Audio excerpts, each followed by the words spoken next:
एकदा जोरदार टाळायचा खणखणी.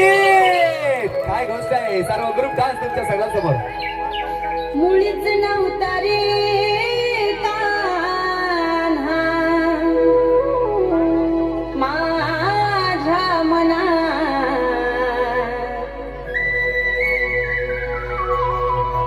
मुळीच नव्हता रे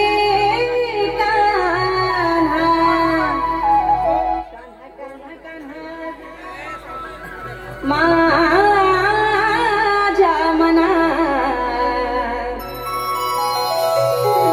तुझ्यासाठी तुझ्यासाठी तुझ्यासाठी तुझ्यासाठी आले वनात. अरे कान्हा रे तुझ्यासाठी आले वनात. हळूच कान्हा तुझ्यासाठी आले वनात. मुळीच नव्हतं रे कान्हा माझ्या मनात, मुळीच नव्हतं रे कृष्णा माझ्या मनात. तुझ्यासाठी तुझ्यासाठी तुझ्यासाठी तुझ्यासाठी आले वनात. कान्हा रे तुझ्यासाठी आले वनात. खरंच कान्हा तुझ्यासाठी आले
हे बस